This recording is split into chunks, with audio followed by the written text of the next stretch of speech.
በስመ አብ ወወልድ ወመንፈስ ቅዱስ አሐዱ አምላክ አሜን። በክርስቶስ ክርስቲያን በወልድ ወልደ እግዚአብሔር በመንፈስ ቅዱስ መንፈሳውያን የተሰኛችሁ የኃያሉ የልዑል እግዚአብሔር ቤተሰቦች የእናታችን የቅድስት ድንግል ማርያም የአስራት የበኩራት ልጆች ሰላም እግዚአብሔር በእኔም በእናንተም ላይ ይሁን። ዛሬ የምናቀርብላችሁ ስለ ምስጢረ ቁርባን በተመለከተ ነው። እስከ ዝግጅታችን ፍጻሜ ድረስ አብራችሁ እንድትቆዩ ስንል በአክብሮት ጋበዝናችሁ። ዝክር ሚዲያችንን ሰብስክራይብ፣ ላይክ እንዲሁም ሼር በማድረግ ይህንን ትምህርት ለዓለም ሁሉ እንዲዳረስ የበኩላችሁን አስተዋጽኦ እንድታደርጉ ስንል በልዑል እግዚአብሔር ስም ጥሪያችንን እናስተላልፋለን።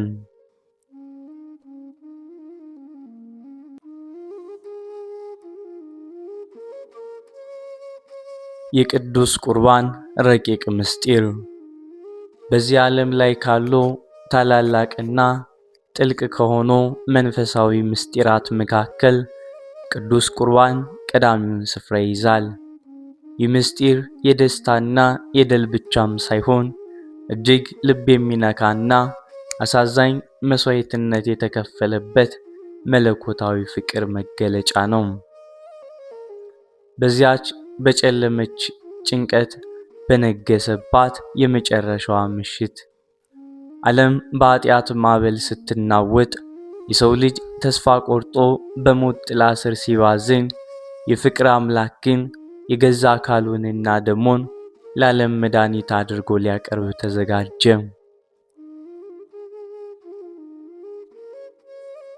የመስዋዕትነት መጀመሪያ። ያቺ ምሽት ተራ ምሽት አልነበረችም። ክህደትና ታማኝነት፣ ሞትና ሕይወት ፊት ለፊት የተገጣጠሙባት ሰዓት ነበረች።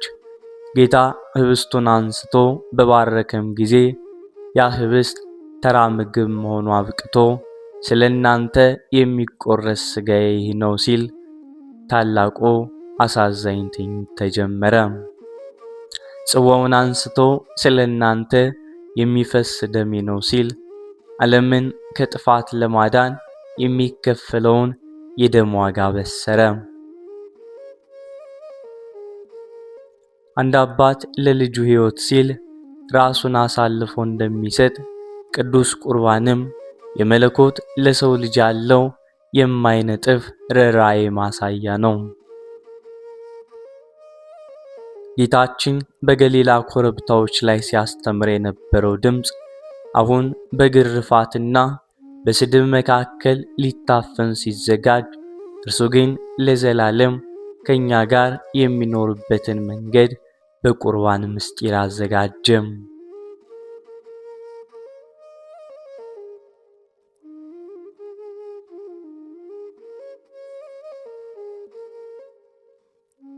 ምስጢረ ቁርባን ከአምስቱ አዕማደ ምስጢራት አንዱ ነው።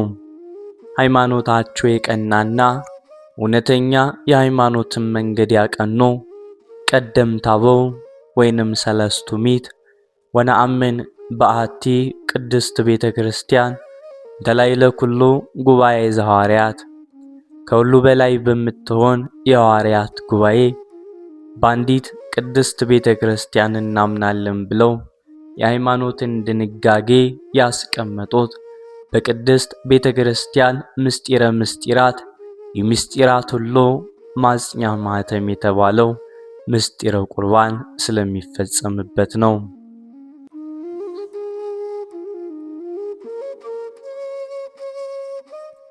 ይህም ታላቅ ምስጢር የሌሎች ምስጢራተ ቤተ ክርስቲያን መክበባቸውና መፈጸሚያቸው ነው። የሰው ልጆች ድህነትን፣ የዘላለም ሕይወትን የምናገኝበት በክርስቶስ ቤዛነት ያገኘነውን ነፃነት በሥጋዊ ድካም በኃጢአት ስናሳድፈው ደግሞ ለዘላለም ሕያው ከሆነ መሥዋዕት በመንፈስ ቅዱስ ጸጋ እየተካፈል በድቅድቅ ጨለማ የተመሰለ ኃጢአትን ድል አድርገን ለሰርጉ ቤት ለመንግሥተ ሰማያት የተገባን የምንሆንበት ይህ ታላቅ ምስጢር ነው።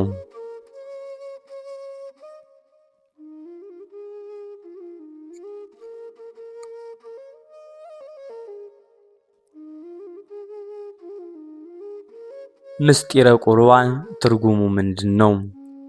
ቁርባን ቃሉ የሱርስትና የግሪክ ሲሆን ትርጉሙ በቁሙ መንፈሳዊ አምሃ ወይንም ስጦታ፣ መስዋዕት፣ መባ፣ ለአምላክ የሚቀርብ የሚሰጥ ገንዘብ ማለት ነው። ግብጾች ዩክሪስት ይሉታል። ይህም ቃል የግሪክ ሲሆን ትርጉሙ ምስጋና ማቅረብ ማለት ነው። ከዚህም በተጨማሪ የጌታ ራት፣ ምስጢራዊው ራት፣ አንድ የመሆን ምስጢር ይሉታል። ቁርባን የሚለውን ቃል በስፋት ስንመለከተው ሰው ለአምላኩ ወይንም ለፈጣሪው የሚያቀርበው አምሃ በሙሉ የሚያካትት ነው። ነገር ግን ዛሬ የምንመለከተው ስለ አማናዊው ስጦታ፣ ስለ ጌታችን ስለ መድኃኒታችን ኢየሱስ ክርስቶስ ቅዱስ ሥጋውና ክቡር ደሙ ነው። ከሰው ለእግዚአብሔር የቀረበ ሳይሆን ከእግዚአብሔር ለሰው ሁሉ የተሰጠ የዘላለም ሕይወትን የምንካፈልበት አምላካዊ ጥበብ ነው። ሰው ለመስዋዕት የሚሆነውን ቀላል ነገር ያቀርባል። እግዚአብሔር ደግሞ የሰው መታዘዝና እምነትን አይቶ የሚያልፈውን ወደማያልፈው፣ ምድራዊውን ወደ ሰማያዊው፣ ጊዜያዊውን ወደ ዘላለማዊ ይለውጣል። ይህም ምስጢረ ቁርባን በመባል ይታወቃል።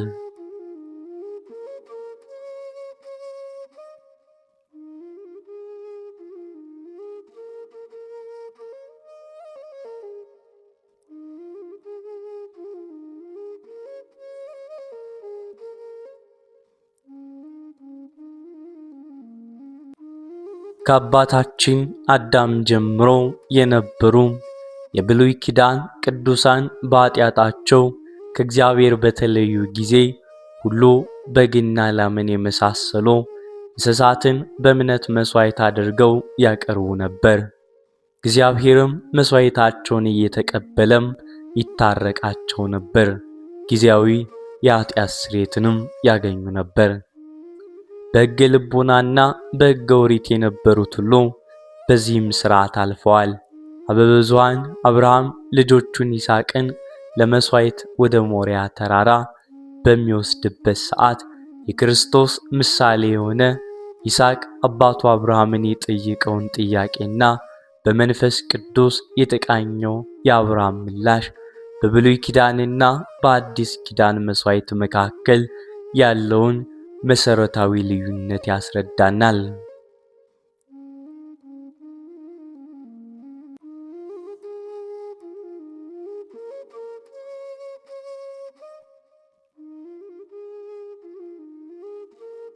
በዘመነ ብሉይ መስዋዕቱ ምድራዊ፣ አቅራቢውም ምድራዊ ነው።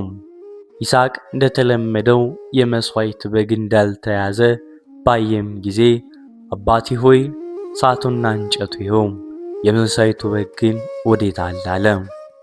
እንደዚህ በማለት ጠይቆት ነበር። በአብርሃም ሕሊና የመስዋዕቱ በግ ይስሐቅ ነበር። ይሁንና መንፈስ ቅዱስ እንዳቀበለው ልጄ ሆይ የመስዋዕቱን በግ እግዚአብሔር ያዘጋጃል በማለት መለሰለት። ዘፍጥረት 22 ከ7 እስከ 8። ለጊዜው እግዚአብሔር ያዘጋጀው አብርሃምም ይስሐቅም የማያውቁት ንጹሕ የመስዋዕት በግ በዕፀ ሳቤቅ ተይዞ ከሰማይ ወረደ። በይስሐቅም ቤዛ መስዋዕት ሆኖ ቀረበ። ይህ በይስሐቅ ፈንታ የተሰዋው ንጹሕ በግ የዓለም መድኃኒት ጌታችን መድኃኒታችን ኢየሱስ ክርስቶስ እንደሚሰዋልን የቀረበ ምሳሌ ነበር።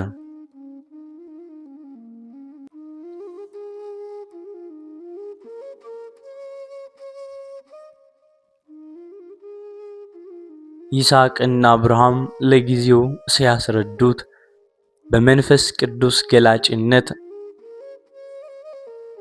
ሳያርዱት የመሰከሩለት እውነተኛ እግዚአብሔር ያዘጋጀው ሰውን ለማዳን በባህሪያችን የተገለጸ የመስዋዕት በግ ኢየሱስ ክርስቶስ መሆኑን የነቢያት ፍጻሜ የሐዋርያት መጀመሪያ የሆነ መጥምቀ መለኮት ቅዱስ ዮሐንስ መስክሮልናል።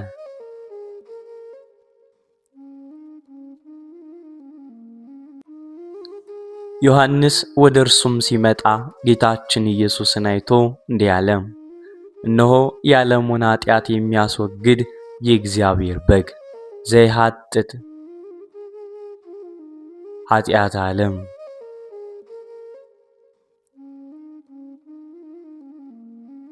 ከኔ በፊት የነበረ ሰው ከኔ በኋላ ይመጣል ብዬ ስለ እርሱ የነገርኳችሁ ይህ ታላቅ ኃያል ሰው ነው። እርሱ ከኔ አስቀድሞ ነበርና እንዳለ ዮሐንስ 1:29-30። ስለሆነም የአዲስ ኪዳን እውነተኛ መስዋዕት ኢየሱስ ክርስቶስ ነው። መስዋዕትነቱ በይስሐቅ ፈንታ እንደቀረበው በግ ለአንድ ሰው ወይንም ለጥቂቶች ሳይሆን ለዓለም ሁሉ ነው። መስዋዕት የሆነው እንደ ብሉይ ኪዳን መስዋዕት በተደጋጋሚ ሳይሆን አንድ ጊዜ ነው።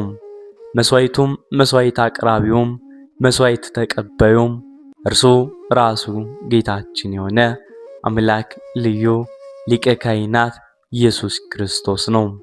ምስጢረ ቁርባን ማለት ከዚህ በታች በተብራራው መሰረት አንድ ጊዜ ስለ ዓለም ሁሉ ቤዛ መስዋዕት ከሆነ ከኢየሱስ ክርስቶስ ቅዱስ ሥጋና ክቡር ደም አካሉ እንሆን ዘንድ የምንካፈልበት ከክርስቶስ ለቤተ ክርስቲያን የተሰጠ የጸጋዎች ሁሉ ታላቅ አክሊል ነው።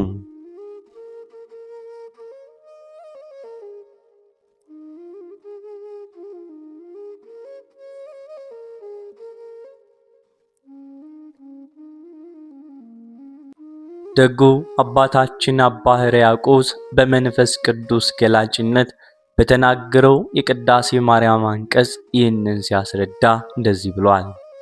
ዛሬ በዚህች ቀን በፍቅርና በትህትና ግሩም በሚሆን በዚህ ምስጢር ፊት እቆማለሁ። በዚህ ማዕድና ቁርባን ፊት መንፈሳቸውን ያረከሱ ሰዎች ከእርሱ ሊቀምሱ የማይቻላቸው በእውነት አማናዊ ቁርባን ነው። በበግ በጊደርና በላም ደም እንደነበረው እንደቀደሙት አባቶች መስዋዕት አይደለም፣ እሳት ነው እንጂ ፈቃዱን ለሚሰሩ ልቦናቸውን ላቀኑ ሰዎች የሚያድን እሳት ነው። ስሙን ለሚክዱ ለአመፀኞች ሰዎች የሚበላ እሳት ነው እንዳለ ቅዳሴ ማርያም ቁጥር 5-7 አባ ሕርያቆስ እንደዚህ ብለዋል።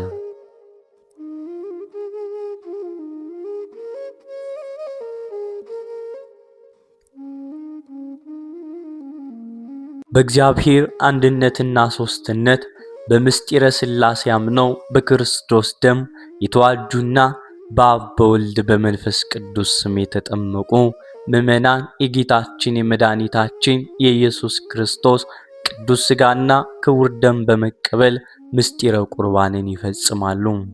ጌታም በቃሉ ሥጋዬን የሚበላ ደሜን የሚጠጣ የዘላለም ሕይወት አለው እንዳለ ዮሐንስ 6:54።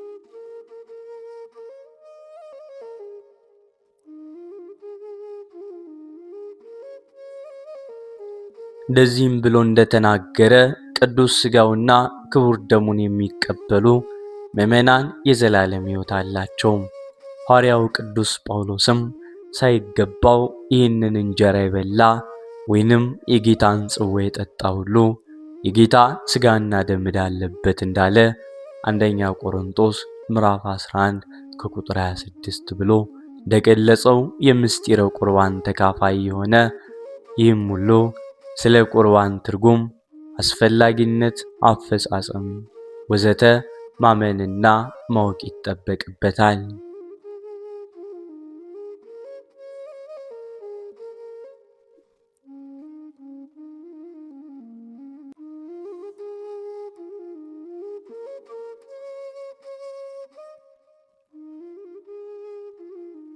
የአዲስ ኪዳን ቁርባን በማንና እንዴት ተመሰረተ? ምስጢረ ቁርባንን የመሰረተው ጌታችንና አምላካችን ኢየሱስ ክርስቶስ ነው። ቅዱስ ማቴዎስ ሲበሉም ኢየሱስ እንጀራውን አንስቶ ባረከ፣ ቆርሶም ለደቀ መዛሙርቱ ሰጠና እንካችሁ ብሎ ይህ ሥጋዬ ነው አለ። ጽዋውን አንስቶ አመስግኖ ሰጣቸው። ሁላችሁም ከእርሱ ጠጡ፣ ስለ ብዙዎች የኃጢአት ይቅርታ የሚፈስ የአዲስ ኪዳን ደሜ ይህ ነው እንዳለ ማቴዎስ 26 ከቁጥር 26።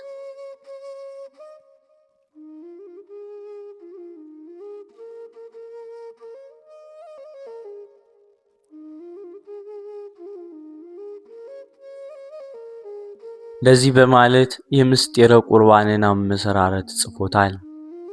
አስቀድሞ በብሉይ ኪዳን ሲቀርቡ የነበሩ መስዋዕቶችን ሁሉ ምሳሌው አድርጎ በማሳለፍ የራሱን መስዋዕት ካቀረበም በኋላ ቀድሞ የነበሩትን ነፍሳት ብቻም ሳይሆን ከዚያም በኋላ እስከ ዓለም ፍጻሜ ድረስ የሚመጡትን ሁሉ አንድ ጊዜ ባቀረበው መስዋዕት የሚያድን ስለሆነም ምስጢሩ ይፈጸም ዘንድ ከሞቱ አስቀድሞ አስተማረ።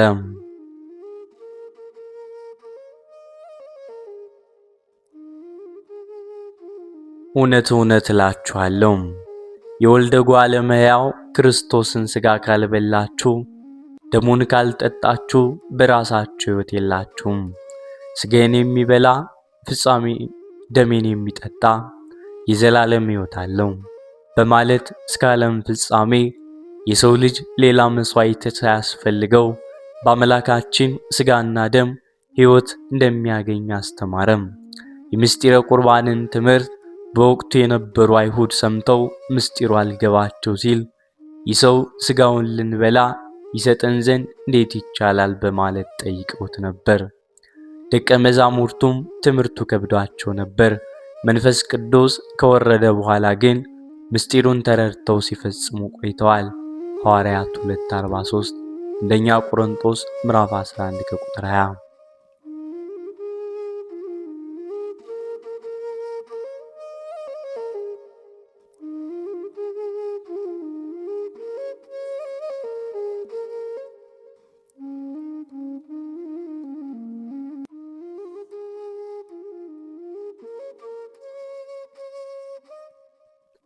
ከምስጢረ ቁርባን በመሳተፍ የሚገኘው ጸጋ ታላቅ ነው።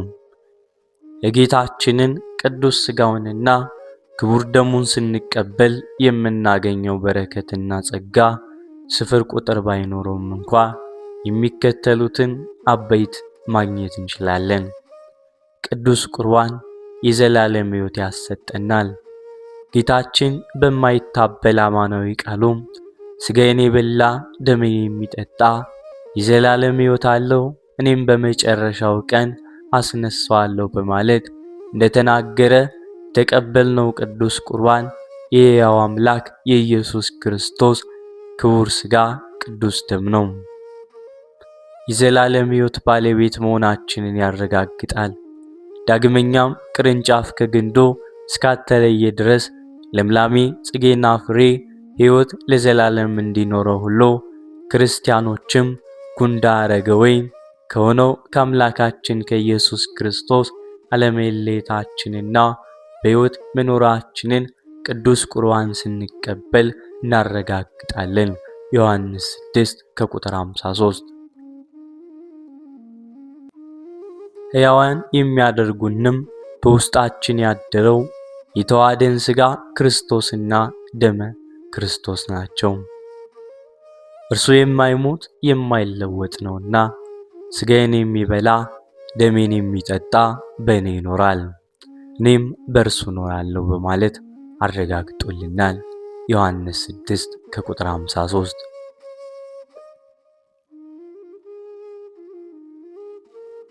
ቁርባን ስርየተ ኃጢአትን ያስገኛል። አባቶቻችን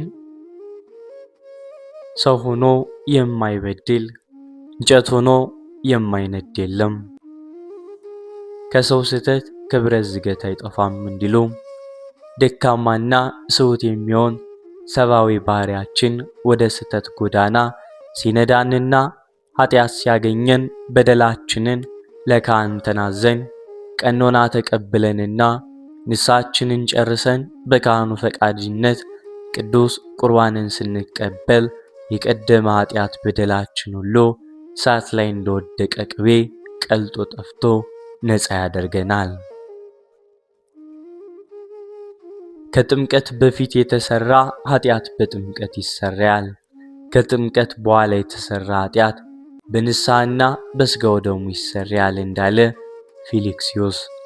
የጌታ ሥጋና ደም ስርየተ ኃጢአትን ያሰጣልና ስለ ብዙዎች የኃጢአት ይቅርታ የሚፈስ የአዲስ ኪዳን ደሜ ይህ ነው ማቴዎስ 26 ከቁጥር 28 ብሎ ባለቤቱ ራሱ ጌታችን አስረድቷል። እንግዲህ እናስተውል። ሥጋውን ከመቁረሱ ደሙን ከማፍሰሱ በፊት በአንጻረ ኅብስትና ጽዋ ሥጋውንና ደሙን ባርኮ ሰጥቶናል። ይህም እስከ ዓለም ፍጻሜ ድረስ የክርስቶስ አካል የሆነች ቅድስት ቤተ ክርስቲያን ኃጢአት የሚያስተስረይ የጌታን ቅዱስ ሥጋና ክቡር ደም ለምእመናን የምትሰጥበት ሰማያዊት ሥርዓት ነው።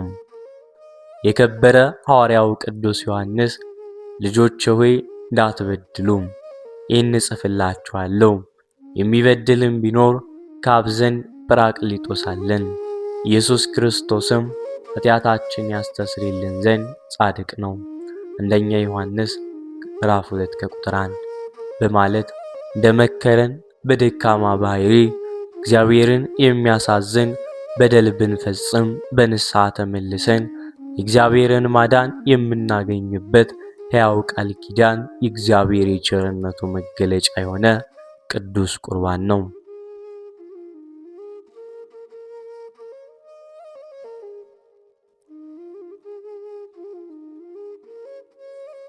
ማንኛውም ሰው በሃይማኖት ሆኖ ቅዱስ ቁርባንን ሲቀበል ስርየተ ኃጢአትን ያገኛል። ከኃጢአት ቁራኝነት ነፃ ሆኖ ኅብረቱን ከሰማያን ቅዱሳን ጋር ይሆናል።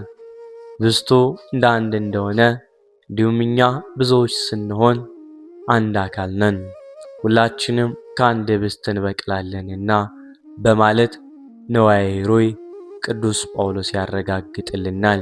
አንደኛ ቆሮንቶስ ምዕራፍ 10 ከቁጥር 17።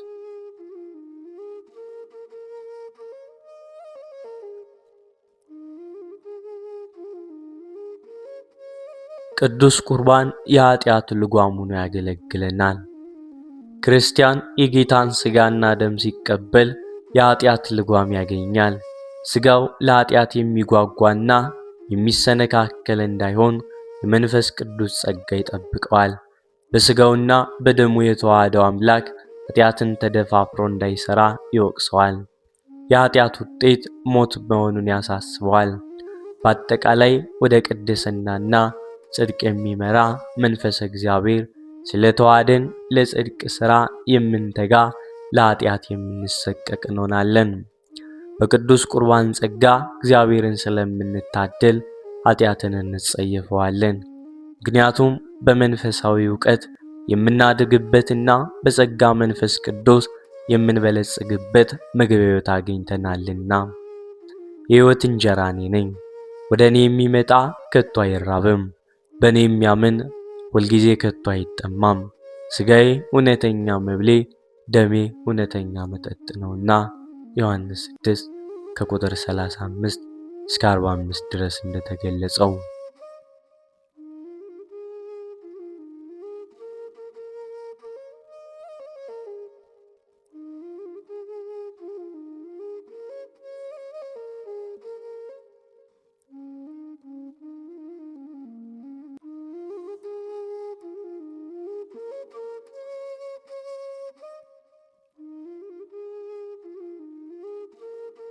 ቅዱስ ቁርባን ለሰባቱ ምስጢራት ቤተ ክርስቲያን አክሊላቸው ነው። እንዲያውም ምስጢረ ምስጢራት ይባላል። ምክንያቱም አንድ ተጠማቂ ተጠምቆ እንደወጣ ቅዱስ ቁርባን መቀበል አለበት።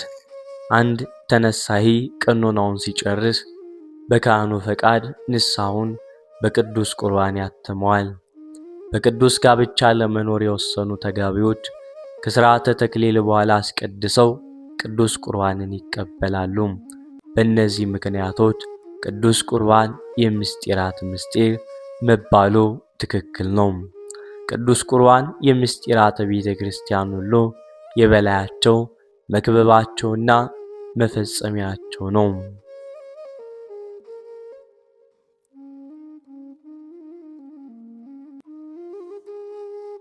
ክርስቶስ ሥጋውንና ደሙን ለምን በምግብና መጠጥ በሚበላና በሚጠጣ አደረገው?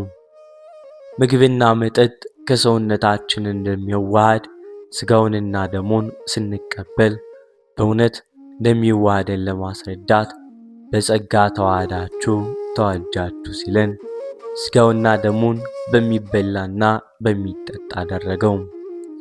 አንድም መብልና መጠጥ ያፋቅራል፣ ሥጋና ደሙ ያፋቅራልና ቅዱስ ቁርባንም የክርስቶስን ፍቅር በልቦና ያሳድራልና አንድም እርሱ ለኛ ያለውን ፍቅር ሲገልጽልን ሥጋውና ደሙን በሚበላና በሚጠጣ አደረገው።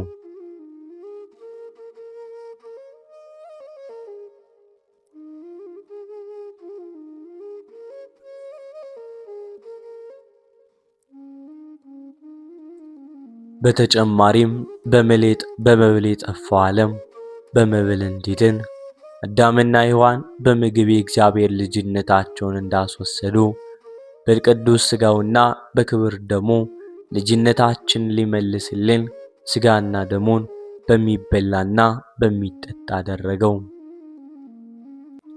ከዚህ በላይ የተራበና የተጠማ ሰው ብር፣ ወርቅ ከሚሰጡት ይልቅ መብልና መጠጥ የሰጠውን እንደሚወድ ጌታም ፍቅሩን ሲገልጽልን የነፍስ ራባችን ሊያስወግድ ሥጋና ደሙን በመብልና በመጠጥ አደረገው። ምግብና መጠጥ በቀላሉ ከሰውነታችን እንደሚዋሃድ እንዲሁ ጌታም በቀናች ሃይማኖት በመልካም ምግባር ሆነን ሥጋውን ብንበላ ደሙን ብንጠጣ ከጌታችን ሕያውነት የተነሳ ለዘላለም ሕያው ሆነን በክብር እንደምንኖር ጌታችን አስተምሮናል።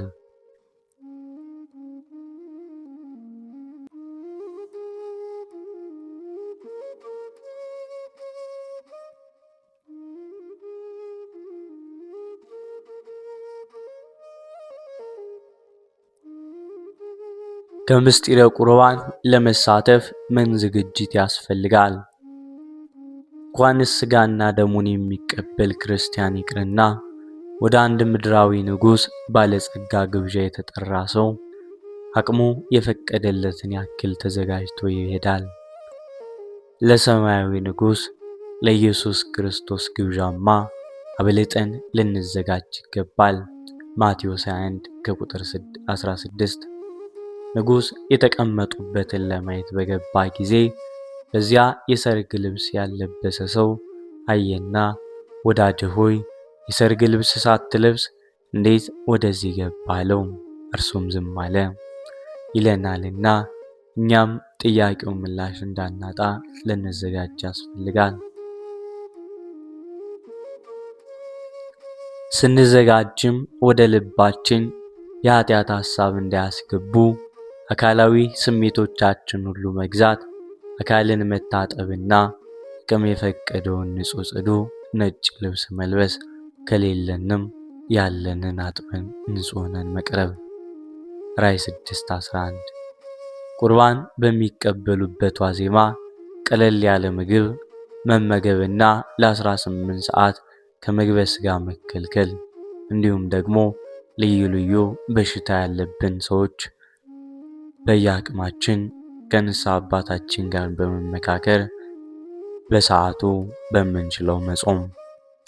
በትዳር ለሚኖሩ ከቁርባን በፊት ለ3 ቀናት ከቁርባን በኋላ ለ2 ቀናት ከሩካቤ ሥጋ መከልከል። ለወንዶች ሕልመ ሌሊት ወይንም ዝኔት፣ ለሴቶች ደግሞ የወር አበባ ወይንም ሕልመ ሌሊት ዝኔት። በማንኛውም ምክንያት የሚደማ የሚፈስ ቁስል ካገኛቸውም ይጨምራል። ያላገኛቸው ሴቶች ወንድ ቢወልዱ 40 ቀን፣ ሴት ቢወልዱ ደግሞ 80 ቀን የሞላቸው በሚቆርቡበት ዕለት ቅዳሴ ሲጀመር ጀምሮ ተገኝቶ ማስቀደስ አለባቸው።